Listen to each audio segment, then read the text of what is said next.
ఈ దిన వాక్య ధ్యానాంశము ఎందుకు ఆ ఒంటరి పయనం. ఈ ఉదయకాలమున క్రీస్తు నామములో మీ అందరికీ శుభములు కలుగునుగాక.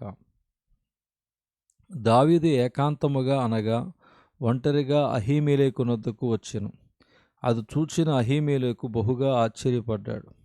దావీదు యుద్ధవీరుడు, యుద్ధశూరుడు, రాజుగారికి అల్లుడు, ఇశ్రాయేలులో బహుగనుడు.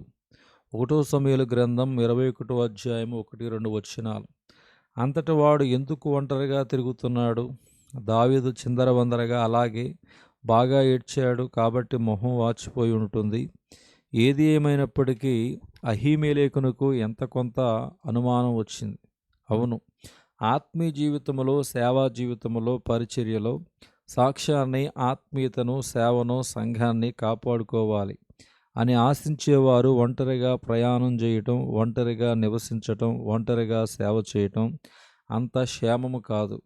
నరుడు ఒంటరిగా ఉండటం మంచిది కాదని దేవుడు ఆదామునకు తోడుగా అవ్వనిచ్చాడు. అలాగే పరిచర్యలో ఒంటరిగా వెళ్లకుండా యేసయ్య తన శిష్యులను ఇద్దరిద్దరిగా పంపించెను.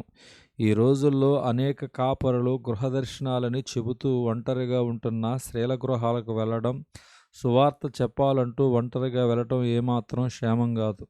పరిచర్యలో, సేవలో వాడబడుతున్న సేవకులు సాధ్యమైతే ఎక్కడికి ఒంటరిగా వెళ్ళకపోవటం చాలా మంచిది. ఇతర ప్రాంతాలకు, పట్టణాలకు, రాష్ట్రాలకు, ఇతర దేశాలకు వెళ్ళవలసి వస్తే అక్కడ కూడా ఒంటరిగా ఉండడానికైనా, తిరగడానికైనా సాహసం చేయకపోవటం చాలా మంచిది. ఎక్కడికి వెళ్ళినా తోడుగా ఒక నమ్మకమైన జతపనిన వారిని తీసుకుని వెళ్ళటం క్షేమం. అలా కుదరకపోతే గమ్యం చేరిన తర్వాత స్థానికంగా ఉండే ఆత్మీయులలో ఎవరో ఒకరిని సహాయముగా, దగ్గరగా ఉంచుకోవటం ఎంతో క్షేమము. ఎంతోమంది గొప్ప గొప్ప సేవకులు ఈ విషయంలో అజాగ్రత్తగా ఉండి పాపములో పడిపోయిన వారు మనకు తెలుసు.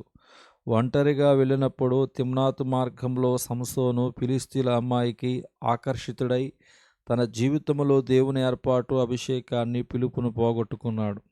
యోధా ఒంటరిగా వెళ్ళినప్పుడే తిమ్నాతుకు వెళ్ళే మార్గములోనే తన కోడలు తామారు ముసుగు వేసుకొని కూర్చునగా ఆమెను వేశ్య అనుకొని కోడలతోనే పాపం చేశాడు. దావీదు ఒంటరిగా మిద్దె మీద తిరుగుతూ స్నానం చేస్తున్న బత్షెబను చూసి ఘోరమైన పాపములో పడ్డాడు. ఒంటరిగా ఉన్నప్పుడే యేసేపు శోధింపబడ్డాడు.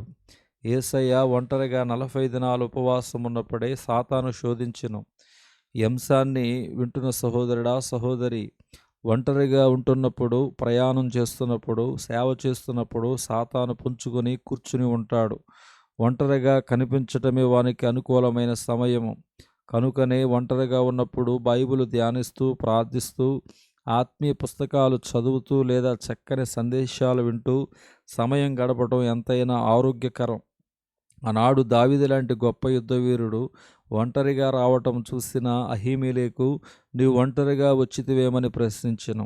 అనగా దావీదు లాంటి గొప్ప యుద్ధవీరుడు ఒంటరిగా తిరగటం ఖచ్చితంగా అహీమెలెకు ఆశ్చర్యం కలిగించింది. అది దావీదుకు క్షేమము కూడా కాదు.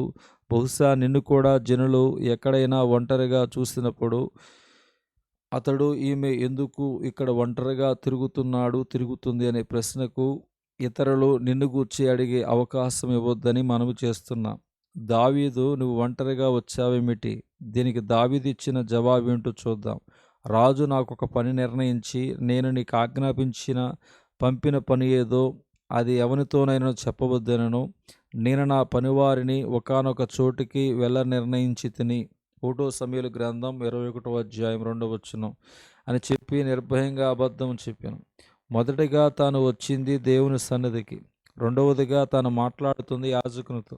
అయినప్పటికీ ఏమాత్రమును సందేహింపక అబద్ధమాడుతున్నాడు. దావీదు వంటివాడు దేవుని సన్నిధిలో దైవజనుని ఎదుట అబద్ధమాడతగునా? ఎంత విచారకరం!